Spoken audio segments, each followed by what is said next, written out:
Finish on the point that we started with, because it seems like the answer here is at least in part going to be politics. And I don't know how it's helpful for your speaker to stand up and say it's stupid to ask whether or not this situation that we're dealing with down here had anything to do with infrastructure. I think you know the answer to that has to be yes. And don't we have to deal with it clearly if we want to make the situation better?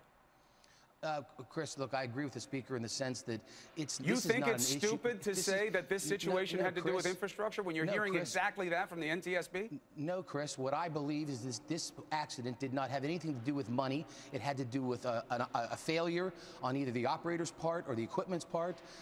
Again, it does not have to do with money at all. It has to do with one of those two things that caused this terrible accident. You're saying money because that it's not just about giving more money. I understand the political advantage in that. What I'm saying is, do you think this could have been prevented if the infrastructure that we could have in place was in place, or do you think that's a stupid question? I think the infrastructure was in place. The tracks, from what all I can tell from the NTSB, is that the tracks were fine. The PTC is not functioning there. It's not in place. It's not working. You know that, Congressman. It's not functioning because they haven't got the technology in place. I know. I'm not saying why it's not functioning. I'm saying it's not functioning, and if it were functioning, this would have been avoided. Why won't you accept that? Chris, that has nothing to do with money. It has to do with... I never said it did. Well, I never said it did. I'm just trying to get past the politics of it. You kept referring to the speaker's statement. Yeah, because he said it's a stupid question. And you won't say whether or not it's a stupid question because you want to talk about money, and that's the politics of it, not the practicality of it.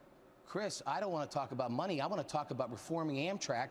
We have produced a bill in the House, significant reforms. Let's reform Amtrak, and then let's start talking about money if there needs more. Or are they going to be able to spend it wisely? I'm not making this a money issue. It sounds like you're making it a money issue. I have never even said the word money, but I understand why it's on your mind because you're down there in D.C. and you guys are fighting over the budget. I get it, and I appreciate you being on the show. We're going to stay on this story because the whole point is to avoid these situations if we can. That's got to be the goal. So thank you very much for being with us. That's why we need to do a reform, Amtrak reform bill that we've passed in the House and it's sitting in the Senate today. We're with you. We'll stay on it because this matters, and we're going to try and push through the politics along the way. Thank you very much, Congressman Schuster.